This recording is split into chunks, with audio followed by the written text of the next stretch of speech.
A very good morning. It's Saturday, the 24th of November. Our top story. Theresa May's heading to Brussels to attempt to finalise her Brexit deal with EU leaders. Prime Minister is hoping the plans will be approved at a summit on Sunday, but Spain's Prime Minister has threatened to derail the timetable if he doesn't get further reassurances over the status of Gibraltar. Well, in a moment, we'll speak to our reporter Gavin Lee, who's in Brussels. First, our political correspondent Leila Nathu is in our London newsroom. Leila, can you just sum up the week Theresa May's had? Well, she has been on the hard sell of her Brexit deal, given that it has been agreed by the Cabinet, signed off at a technical level, ready to be signed off at a political level in Brussels tomorrow, this weekend. But she is really now focusing on the vote that will be in Parliament, because remember, those agreements, if they're rubber stamped as expected in Brussels this weekend, will have to be approved back in Westminster in Parliament. And so far, there is very little sign that Theresa May has a majority in favour of this deal. She has plenty of opposition from all sides of the House of Commons, including many of her MPs in her own party, the DUP, the Democratic Unionists, Northern Ireland's Democratic Unionists who prop up Theresa May's government in Westminster. They are also unhappy too. So she is trying to appeal directly to the public to say, look, this is the best deal that we're going to get. This is the deal that delivers on the referendum result, in the hope that perhaps people will put pressure on their MPs not to reject it and to avoid that no vote scenario that many think is just uncharted territory if the deal doesn't go through in Westminster. Leila Nathu, thank you very much. Leila, in London for us. And let's go straight to Gavin, who's in Brussels for us this morning. So, the Prime Minister on her way once again to Brussels. Clear up a couple of things for us as best you can. Is there going to be tweaking going on today in terms of the deal and the timetable for events across the weekend? Yeah, so Theresa May's coming here this afternoon to meet the key figures of the European Commission, the European Council, Jean-Claude Juncker and Donald Tusk. She's going through the choreography, we're told, of tomorrow, because this is an extraordinary summit called just for Brexit. It hasn't happened before, and they will endorse the withdrawal agreement, which is a legal text, a divorce agreement, and they will approve the political declaration, the blueprint for the future. So they're approved because it's not legal text, it takes them forward. But Spain, the Prime Minister Pedro Sanchez, saying that there will be no summit if they're not happy on Gibraltar. They want a form of words that they say wasn't in the withdrawal agreement, which guarantees them legally a say in the future on any relationship with Gibraltar. Officially, some of the officials here at the EU say they're surprised by this, perhaps disappointed that it's come to last-minute brinksmanship, but they say they can actually stop the whole thing taking place unless they're satisfied. So I think Theresa May's talks tonight will also involve trying to placate the Spanish. We'll see what happens. Gavin, thank you very much. That's Gavin Lee reporting from Brussels, as we say. Theresa May on her way there a little later on today. Yeah, and the leader of the Democratic Unionist Party, meanwhile, Arlene Foster, is expected to reiterate her opposition to the proposed Brexit deal when she addresses its annual conference today. The DUP is concerned that plans to prevent checks on the Irish border would leave Northern Ireland too closely tied to the EU. Well, Ireland correspondent Chris Page is at the conference in Belfast for us this morning. What's the mood like there, Chris, this morning? They are threatening to derail Theresa May's plan. Do you think they'll go through with it?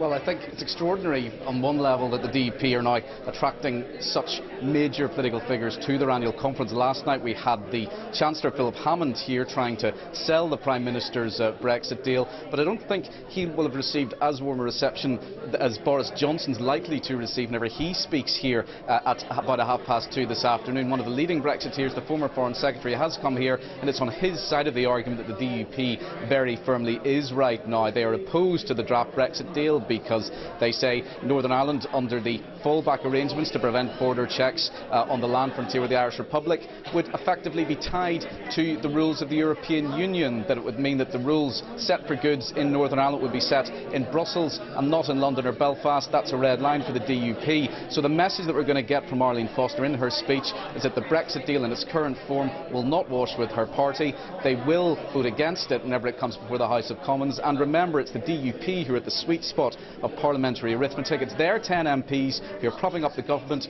who have a deal with the Conservative Party to support them in key votes, but all that has been rather strained in recent days because of their opposition to the Brexit deal. So what Arlene Foster is trying to do is persuade the Prime Minister to go back to the negotiating table and get a better deal, and I think you can expect her party members here to be very passionately in favour of that stance here today. Chris Page, thank you very much. Climate change will cost the US hundreds of billions of dollars by the end of the century. That's according to a major government report. It says human health and agriculture are seriously at risk and the poor will suffer most. The White House has dismissed the findings as inaccurate. Here's our North America correspondent, James Cook. This, say many scientists, is what climate change looks like. In recent years, California has seen bigger, deadlier and more destructive wildfires than ever before. During a cold snap in Washington this week, President Trump tweeted, "Whatever happened to global warming?" Now, his own government experts have answered the question. It's here, they say. Its effects are serious, and without dramatic change, they will be catastrophic. Already, says the report, more frequent and intense storms, like Hurricane Harvey, which ravaged Houston in Texas, are destroying property and may damage critical infrastructure, such as bridges, power plants and oil refineries. Crop yields and labour productivity will decline. There will be a rise in the spread of tropical disease. The poorest Americans will be hardest hit. One of the things that's quite striking about the report, for example, is that we could see a future where the southeastern parts of the United States experience forest fire seasons that look like what happens in the West right now. The scientists say substantial and sustained reductions in global greenhouse gas emissions are essential, and they do report some progress. Without major urgent action, says the report, the impacts of climate change will soon cascade into every corner of American life. James Cook, BBC News, Los Angeles. A police officer has been stabbed in East London. British Transport Police said the male officer was attacked with a knife outside Ilford railway station. His injuries aren't thought to be life-threatening. The Home Office is investigating how an adult asylum seeker was allowed to take up a place at a school in Ipswich. The man, who was posing as a 15-year-old, enrolled at Stoke High School. It's believed he may be as old as 30 and could now face deportation. Early reports show Black Friday spending has fallen compared to last year, even though there were more transactions overall. Barclaycard, which is responsible for processing nearly half of all UK debit and credit card transactions, said it had seen a 12% drop in the total spent, and that is compared to the same period a year ago. A new nasal swab test for flu, which can give a diagnosis in just 20 minutes, has helped to significantly reduce bed blocking and unnecessary admissions in hospitals. It was used in trials at 2 hospital trusts in Norwich and South London and avoids the need to put patients in isolation. Other flu tests can take several days to return results.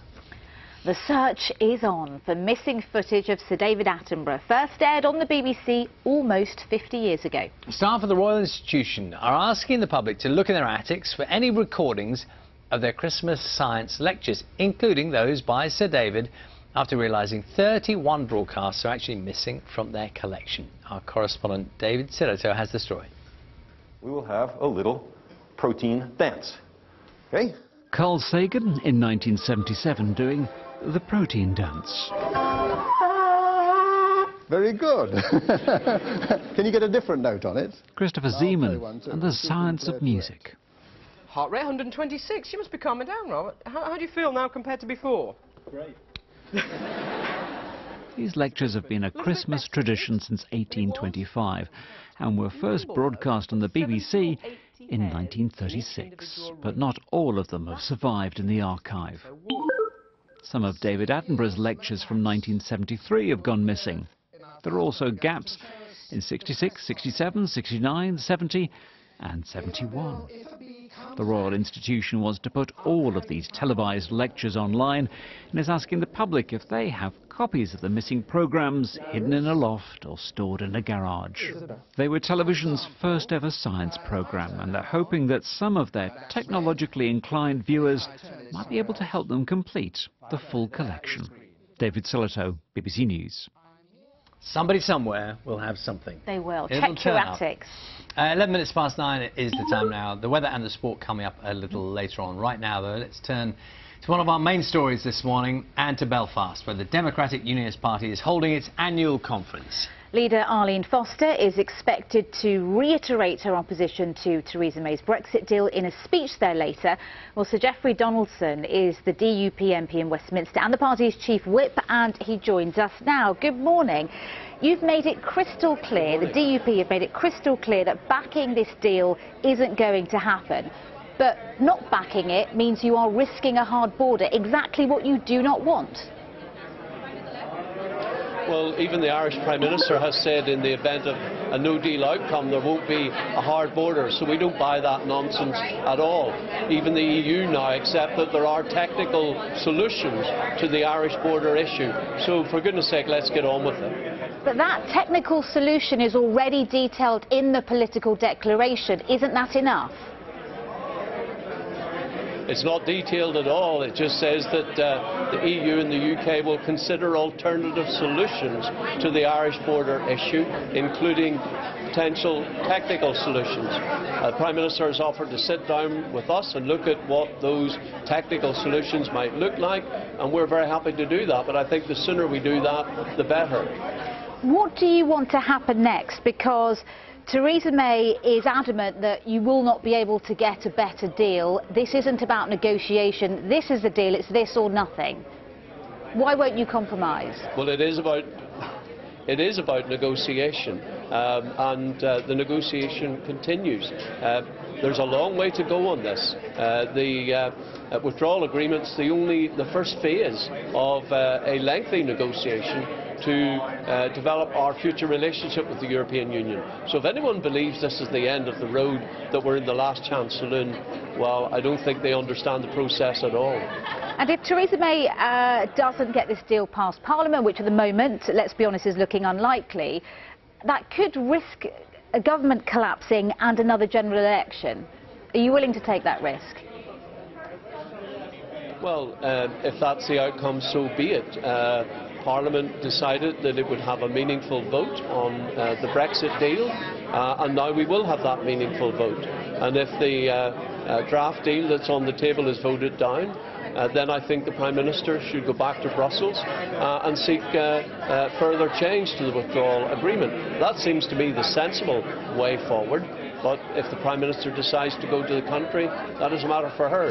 Frankly, here in Northern Ireland, the Democratic Unionist Party isn't put off by the notion that we would fight an election on the basis that we want the best deal for the Union, the best deal for the United Kingdom, and the best deal for our economy. And this, at the moment, doesn't represent what we believe is the best deal. But realistically, what do you think you are going to get? What do you think Theresa May can get at this stage?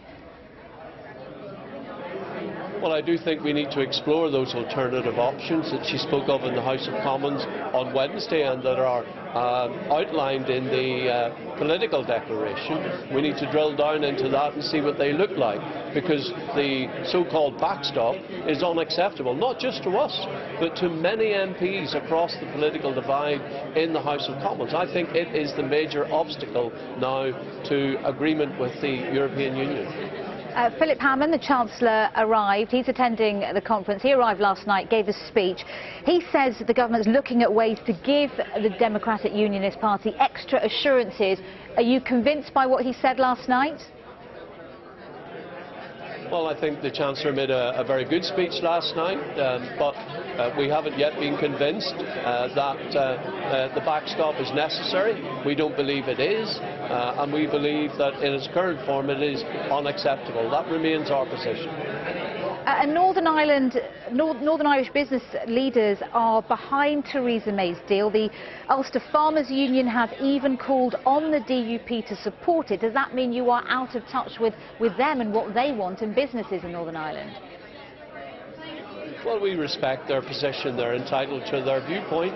We hold a different view, and we're speaking for the people who gave us a mandate to go to Westminster and get the best deal for Northern Ireland. We don't believe that what's on the table is the best that we can get, which is why we want to see some changes.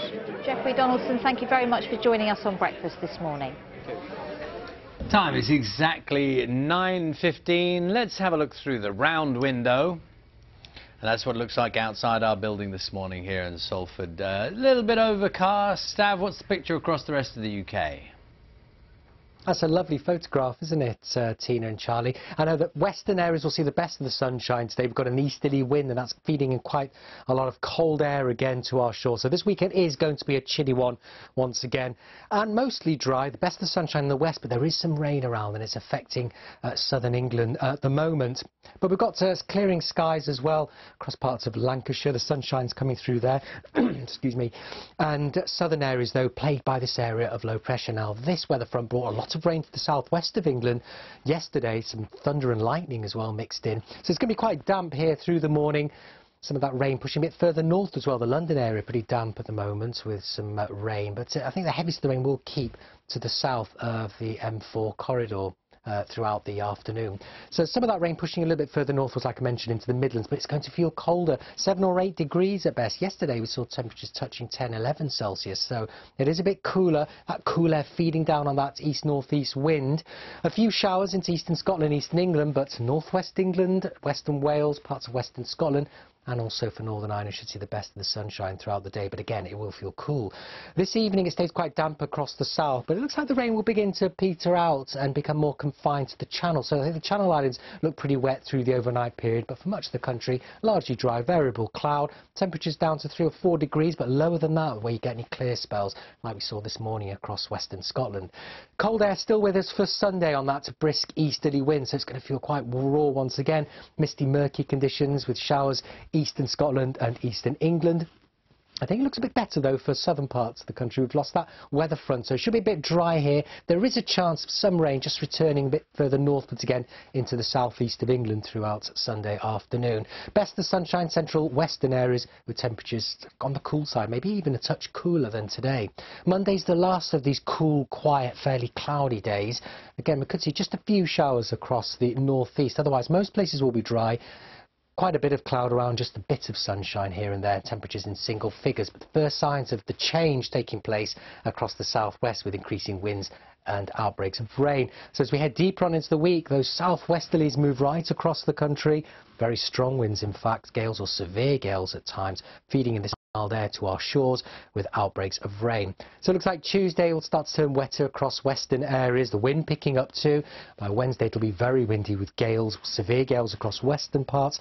Heavy rain, but also some sunshine around. And notice the temperatures were in double figures for many of us. So it is turning milder as we head deeper on into the week. Charlie and Tina.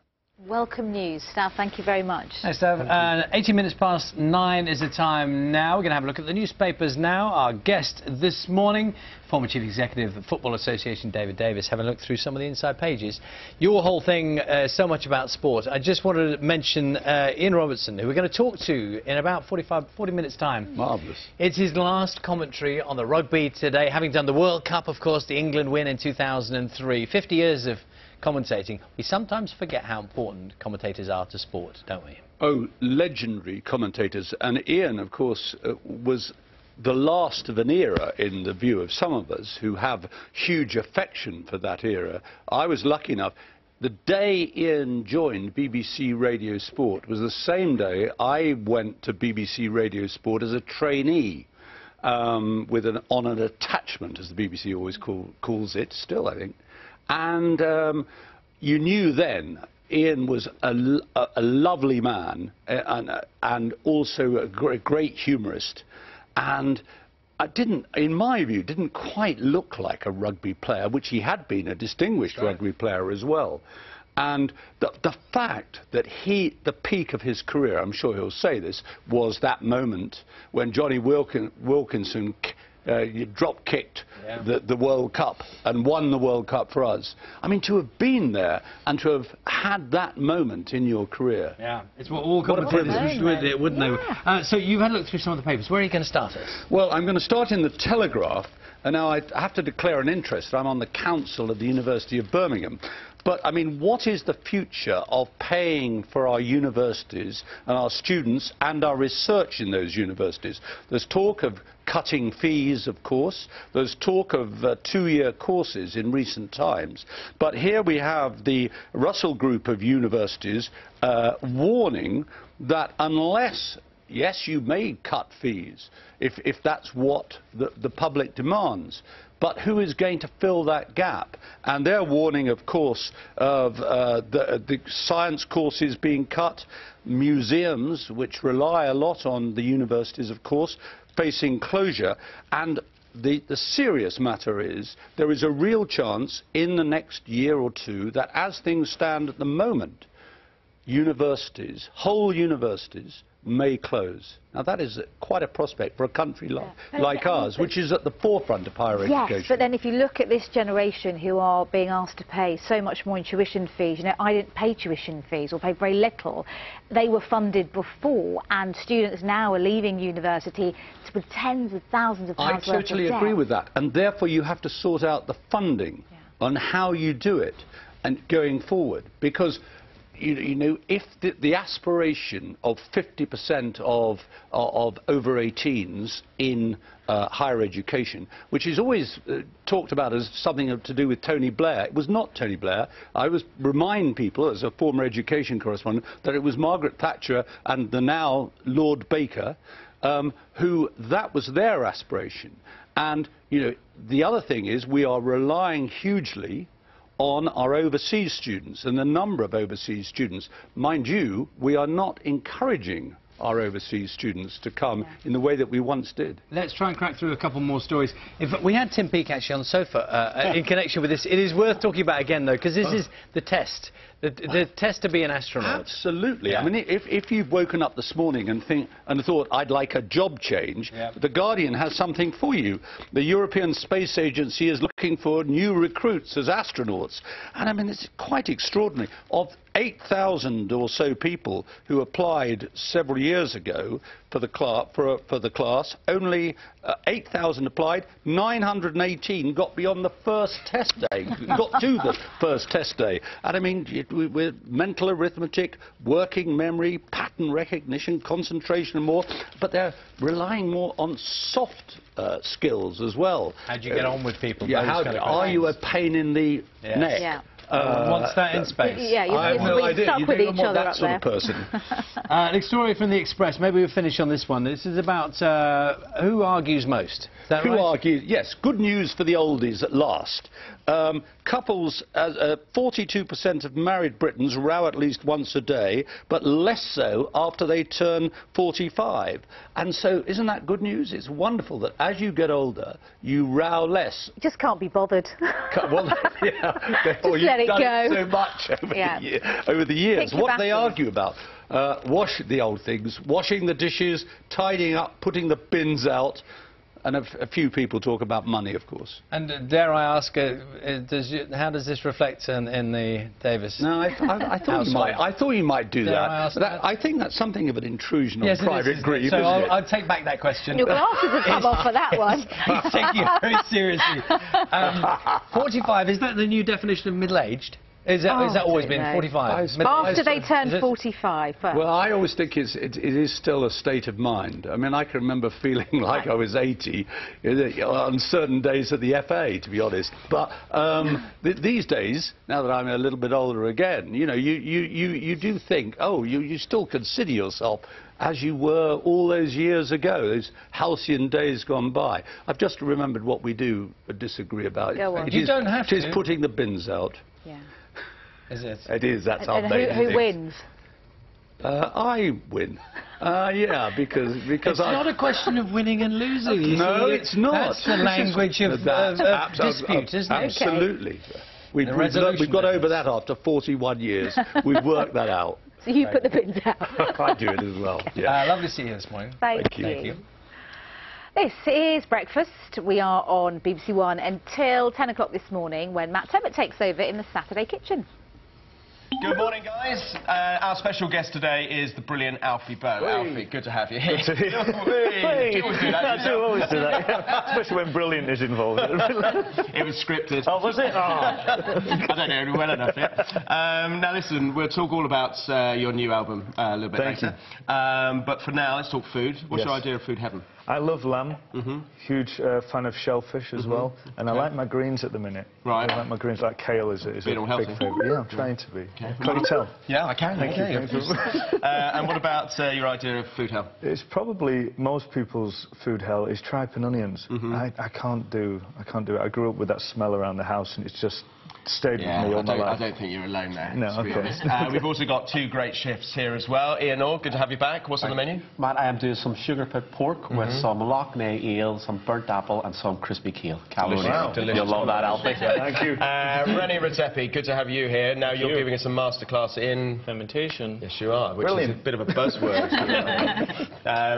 And Jane, you're in charge of all things drinks today. All things drinks, yeah. I've got delicious French whites with Ian's recipe. I've gone actually for beer with part of René's recipe. And I think we've got some gin coming up as well. Yep. So covering all bases. All bases covered. And don't forget, you guys at home are in charge of whether Alfie here eats his food hell or heaven at the end of the show. So just go to the website for details, and we'll see you at 10. Matt, can I just alert you to the fact that Alfie was with us in the studio here on breakfast?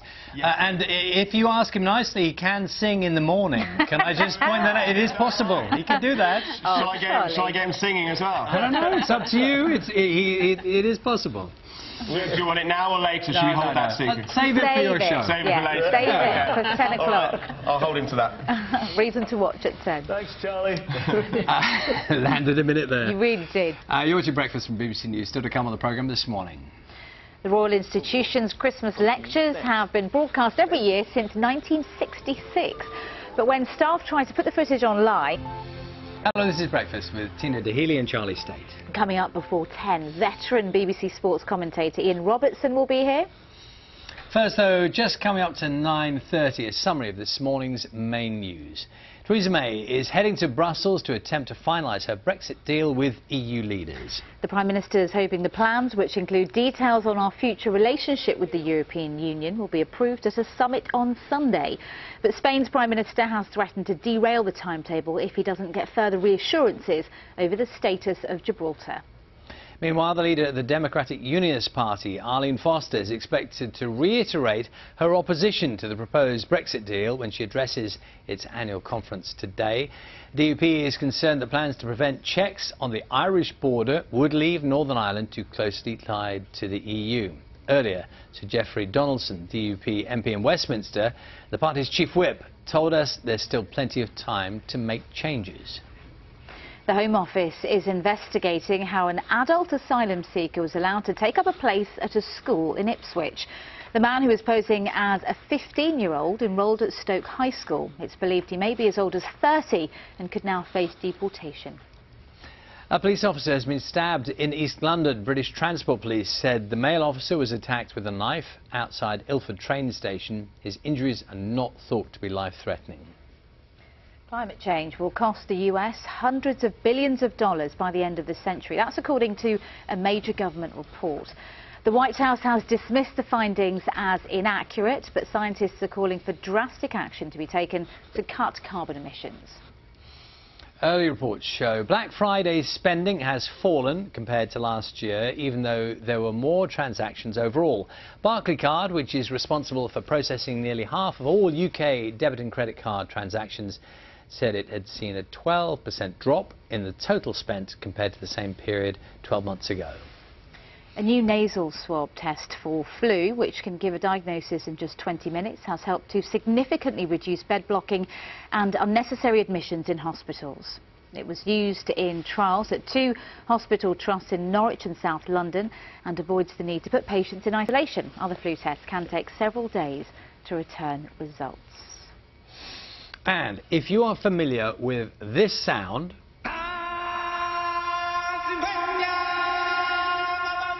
it is, of course, Mike, the Lion King. Yes, it's not a fan shouting Arsene Wenger, as someone has said on social media. It's not that. It's not that. And the reason we're playing that is because you'll see this now. This is the trailer for the live-action retelling of the classic Disney film. It's been released. It's already had 21 million views, apparently, in just 24 hours. Due to hit cinemas next summer, and the cast, including Beyonce, will be in it. But it does look beautiful, doesn't it? Can't wait. Absolutely stunning. And now, these days, you realise that line between animation and reality is gone, isn't it? Yeah. Because animation can look exactly like reality. So that's next year? Yeah. Yeah, look forward to that. A rousing cry, though, isn't it, getting us going in the morning? It'd be great before one of the autumn internationals this afternoon. The last ones of the series, of the season. Some fantastic games, starting off with Scotland, Argentina on BBC One at 2:30. Then you got England, Australia, Wales against South Africa, Ireland taking on the USA later on as well.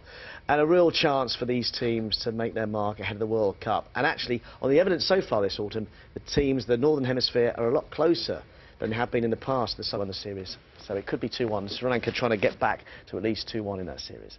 Now, England's women, meanwhile, have a huge night ahead facing Australia in the World T20 final in Antigua at midnight. They'll be looking to add to the 50-over World Cup title they won last year and so become double world champions. Yeah, I think it's something that we thought about going into the competition. It's not something that comes around very often, and it's been a real carrot to keep us pushing forward, to keep us improving. But like I say, we're going to have to play very well. It's a probably once in a career opportunity that comes along, and if we do manage to do it, it's going to be a real achievement. So, yeah, we've put ourselves in the best possible place to go out and do that, and now it's all about how we perform tomorrow. Now, I'm sure most football fans would agree it's great to see Claudio Ranieri back in the game after what he did for Leicester. Now he's got a tough job trying to keep Fulham in the Premier League, and as we've seen this week, taking top tips from his 99-year-old mum, who's been dubbed Granieri, because she tells him who she likes to play. So he's back at bottom club Fulham. Elsewhere today, Liverpool travel to Watford, Manchester City face West Ham, and the day's evening kick-off sees Tottenham play Chelsea at Wembley. But as for Ranieri, what a first game in charge then, as Fulham manager at home to fellow strugglers Southampton. We must be calm and continue to work, because it's not possible to change everything in one night. Then it's important to get points. It's very important, but it also is very important to maintain our mentality. Never give up, not only in the match, but all the season. Now, West Brom are now up to second in the Championship after their 2-1 win last night at Ipswich. West Brom took the lead, 70 star players in the team, a great effort here from Jay Rodriguez in the first half. And they looked comfortable when they doubled that lead, when young Harvey Barnes cut inside to fire in a second, one of the Championship's form players. Ipswich did pull a goal back late on. They have improved under new manager Paul Lambert, but defeat sees them stay bottom of the league and 5 points off safety now. In Scotland, Celtic are trying to extend their lead at the top of the Premiership as they travel to Hamilton. This lunchtime, manager Brendan Rodgers is looking to maintain their good form ahead of a pretty hectic run of games towards Christmas. We've got a busy period now, 11 games between now and the end of December, but it's what the players want. You know, they're all full of confidence. We've been playing really well as a team in this last 7-week block, so we'll look to continue with that come the weekend.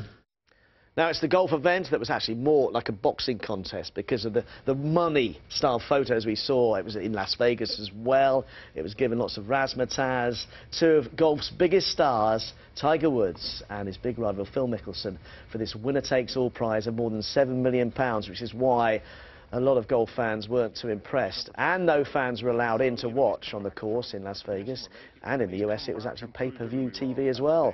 But to add the Hollywood touch, you got movie star there, Samuel L. Jackson, introducing the players. Some players refused to watch on TV, although Graham McDowell said he did watch, but he'd need wine to get through it. He sipped slowly because the match went on and on. In fact, to a 22-hole playoff in the end, so 22nd hole it went to in the end before Mickelson finally settled it to take all the money. He said his heart couldn't take any more and he'd have to calm down. There we are, so it's all done and dusted. Now, great